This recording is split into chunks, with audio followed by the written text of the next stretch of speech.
ఈ రోజు మనం వెకేషన్ కి వెళ్ళడం కోసం లగేజ్ సర్దేసుకున్నాం. అది లాస్ట్ మినీ బ్లాగ్ లో చూసారు కదా. ఈ మినీ బ్లాగ్ లో ఎక్కడికి వెళ్ళబోతున్నాం, ఎలా వెళ్ళబోతున్నాం అన్ని కూడా షేర్ చేస్తున్నా. మేము వెళ్ళడం కోసం క్యాబ్ అయితే ఫస్ట్ బుక్ చేసేసుకున్నాము. క్యాబ్ లో ఎంత దూరం వెళ్తారు వెకేషన్ కా అనుకుంటున్నారా? కాదు, రైల్వే స్టేషన్ కి వెళ్ళడానికి క్యాబ్ అయితే బుక్ చేసుకున్నాం. సో మొత్తానికి మేము క్యాబ్ లో రైల్వే స్టేషన్ కి అయితే వచ్చేసాం అనమాట, వైజాగ్ రైల్వే స్టేషన్. అండ్ మేము ఎక్కబోయే ట్రైన్ వచ్చేసి వందే భారత్ ఎక్స్ప్రెస్ అనమాట.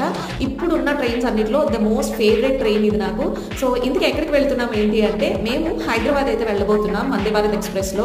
సో ఇది ఆఫ్టర్నూన్ ట్రైన్ అనమాట. మనకి మార్నింగ్ ఉంటుంది, అలాగే ఆఫ్టర్నూన్ కూడా ఉంటుంది. సో ఆఫ్టర్నూన్ ట్రైన్ లో మేము హైదరాబాద్ వెళ్ళబోతున్నాం. సో మనకి ట్రైన్ లో స్నాక్స్ కూడా ప్రొవైడ్ చేస్తారు కదా. సో ఈవినింగ్ ట్రైన్ కాబట్టి మనకి స్నాక్స్ ఇస్తారు అండ్ నైట్ డిన్నర్ కూడా ప్రొవైడ్ చేస్తారు అనమాట. అదే మన మార్నింగ్ అయితే బ్రేక్ఫాస్ట్ ఇంకా లంచ్ ప్రొవైడ్ చేస్తారు. సో మనకి ఇది స్నాక్ ప్లేట్ అనమాట. సో పాప్కార్న్, ఇది వచ్చేసి caramel popcorn, real fruit drink, samosa and మిరన్ స్మూదీ సేవ్ లాగా ఇచ్చారనమాట. అండ్ అలాగే టీ పౌడర్ కూడా ఇచ్చారు. వద్దు అనుకుంటే మనం కాఫీతో కూడా ఎక్స్చేంజ్ చేసుకోవచ్చు. మరి ఇలాంటి travel and lifestyle blogs కోసం సబ్స్క్రైబ్ చేసి